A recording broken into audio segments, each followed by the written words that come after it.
வணக்கம் நண்பர்களே. புரட்சித் தலைவர் எம்ஜிஆர் அவர்களின் வாழ்க்கை வரலாற்றினை பற்றி தெரிந்து கொள்வோம். வாருங்கள், வாங்க வீடியோக்குள் செல்வோம். நன்றி மறவாத எம்ஜிஆர் முதல்வர் பதவி ஏற்ற பின்னர் அவரின் கார் கே ராதாவின் இல்லத்தை நோக்கி சென்றது. தான் இன்று இந்த உயர்ந்த நிலைக்கு வர காரணமாய் இருந்தவர் கே ராதா. அவர் 1936இல் சதி லீலாவதி என்ற படத்தில் அறிமுகம் செய்யவில்லை என்றால் எம்ஜிஆர் ஏதோ சாதாரண மனிதராய் இருந்திருப்பார். சதி லீலாவதி மட்டுமல்ல, தனது அடுத்த 2 சகோதரர்கள் என்ற படத்திலும் எம்ஜிஆரை நடிக்க வைத்தார். பல தயாரிப்பாளர்களுக்கு அறிமுகம் செய்து தன்னை முன்னேற்றிய மனிதரை மறக்கலாமா? அவரும் அவரின் தந்தை கந்தசாமியும் செய்த உதவி மிகவும் பெரியது. அவர்களுக்கு நன்றி செலுத்த வேண்டியது தனது கடமையாய் எண்ணினார் எம்ஜிஆர். அவரின் இல்லத்திற்கு சென்றார். உடல் நலம் இன்றி இருந்த அவர் எம்ஜிஆரின் வருகை கண்டு திகைத்தார். உங்கள் ஆசியை பெற்று செல்ல வந்திருக்கிறேன் அண்ணா என்றார் எம்ஜிஆர். நீ உன் நல்ல மனம் போல நீடூடி வாழ்வாய், வாழ்ந்து மக்களுக்கு சேவை செய்ய வாழ்த்துகின்றேன் என்றார். அவர் காலில் விழுந்து ஆசீர்வாதம் பெற்ற பின்னரே எம்ஜிஆர் முதல்வர் நாற்காலியில் அமர்ந்தார்.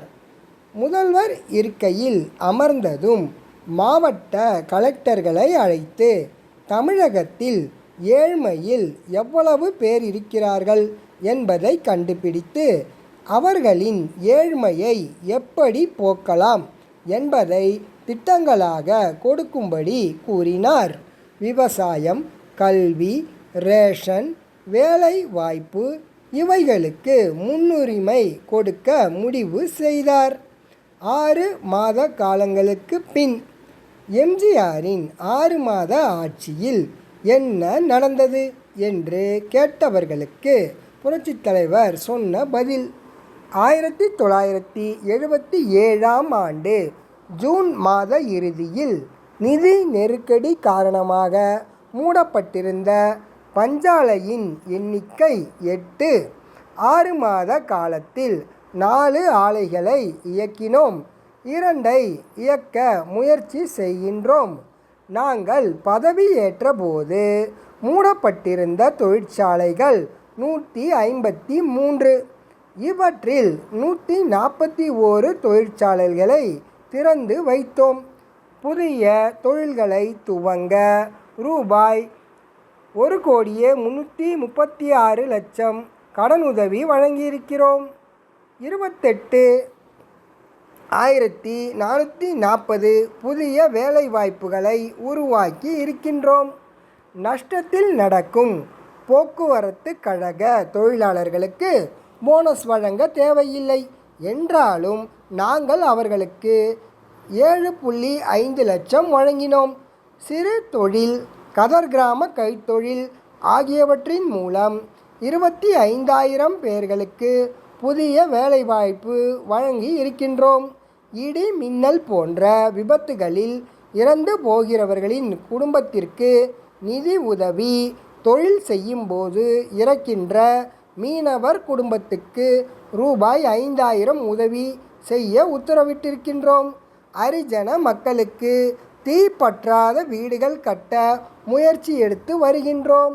நுகர்பொருட்கள் மக்களுக்கு நியாய விலையில் கிடைக்க ஏற்பாடு செய்து வருகின்றோம்.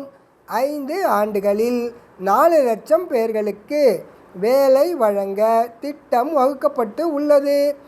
ஏழை பெண்களுக்கு இலவச திட்டம், இலவச கல்வி என பல திட்டங்களை ஆலோசித்து வருகின்றோம். 5 கோடி மக்கள் நிம்மதியாக வாழ கட்சி வேறுபாடு இன்றி செயல்பட்டு முன்னேற்ற திட்டங்களை உருவாக்கி வருகின்றோம். எம்ஜிஆர் தன் ஆட்சியை நிர்வாக திறமையுடன் நேர்மையாக நடத்த முயற்சித்து கொண்டிருந்தார். மந்திரிகள், கட்சி உறுப்பினர்கள் சிபாரிசு என்ற பெயரில் தன்னிடம் வருவதை தடை செய்தார். மற்றவர்களும் அப்படியே இருக்க உத்தரவு இட்டார். 1980ஆம் ஆண்டு பாராளுமன்ற தேர்தல் வந்தது.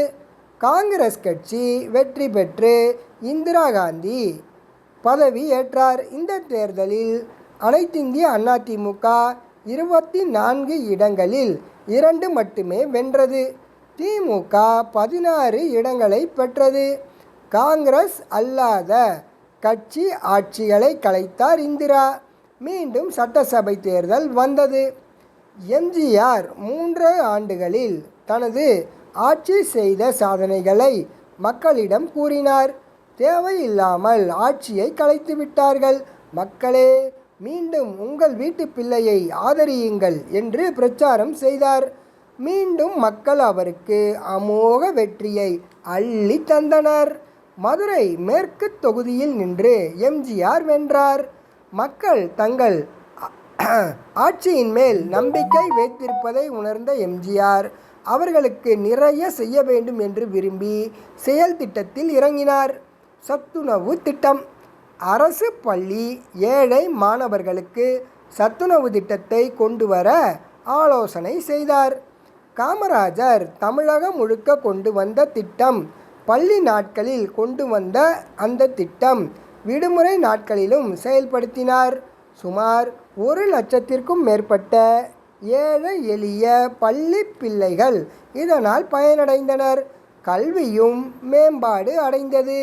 மேலும் விதவை, ஆதரவற்ற பெண்களுக்கு திருமண உதவி, வேலை வாய்ப்புகளுக்கு முன்னுரிமையும் வழங்கினார். தாலிக்கு தங்கம் வழங்கினார். முதியோர்களுக்கு உணவு திட்டம் கொண்டு வந்தார்.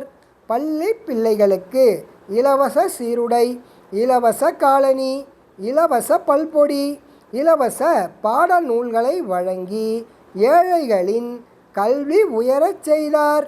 மகளிர் பேருந்து. இன்று சென்னையில் மகளிர் மட்டும் பேருந்துகள் ஓடுவதை பார்க்கின்றோம். இந்த பேருந்துகளை பார்ப்பவர்கள் இவைகள் பல வருடங்களாக ஓடுவதாக நினைக்க தோன்றும். ஆனால் இப்பேருந்துகளை முதலில் இயக்க உத்தரவிட்டவர் எம்ஜிஆர் அவர்கள்தான். 1981ஆம் வருடம் SIET கல்லூரி மாணவி ஒருவர் காலை மாலை வேளைகளில் பேருந்துகளில் பெண்கள் போக மிகவும் சிரமப்படுகிறார்கள், அதனால் மகளிருக்கு மட்டுமான பேருந்துகளை இயக்க வேண்டும் என்று முதல்வரான எம்ஜிஆருக்கு கடிதம் எழுதினார். அக்கடிதத்தை கண்ட எம்ஜிஆர் நல்ல ஆலோசனை வழங்கிய மாணவியை பாராட்டிவிட்டு மகளிர் பேருந்துகளை இயக்க வைத்தார். புரட்சித் தலைவர் எம்ஜிஆர் அவர்களின் வாழ்க்கை வரலாறு தொடரும். இந்த வீடியோ உங்களுக்கு பிடிச்சிருந்தால் லைக் பண்ணுங்கள், ஷேர் பண்ணுங்கள், மறக்காமல் சப்ஸ்கிரைப் பண்ணுங்கள் நண்பர்களே. அடுத்த வீடியோவில் சந்திப்போம். நன்றி.